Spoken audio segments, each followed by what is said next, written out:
Chapter 9 Tit for Tat. A poor woodcutter was passing by a sweet shop.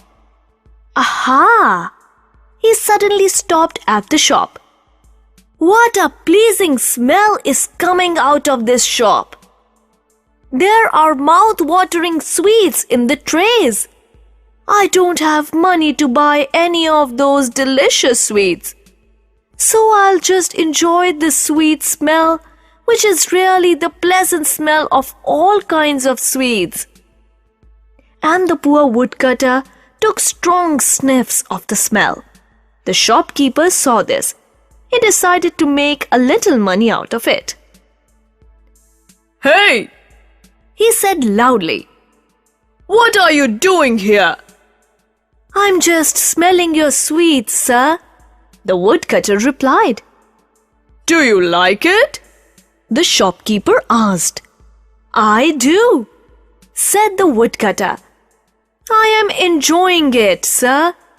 Then you have to pay for enjoying the smell of my sweet, the cunning shopkeeper said. The poor woodcutter said humbly, Sir, I have not eaten any of your sweets.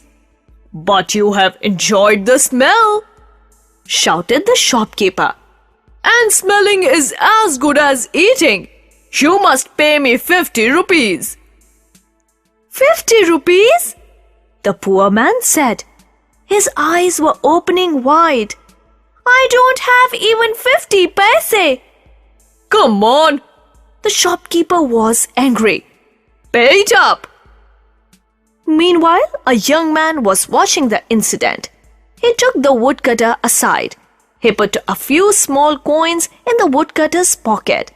Then he whispered in the woodcutter's ears some words. The woodcutter went up to the shopkeeper. He put his hands in his pocket. He jingled the coins in it.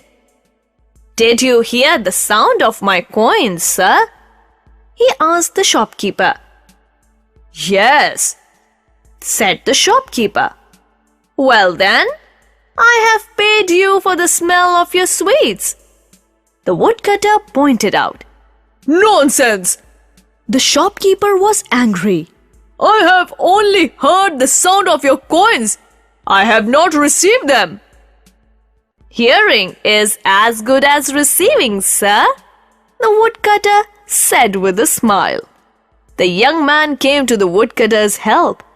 He said to the shopkeeper, You must remember your own words. If smelling sweets is as good as eating them, then hearing the sound of coins is as good as receiving them. The shopkeeper became quiet. He was at a loss for words to reply. No new words.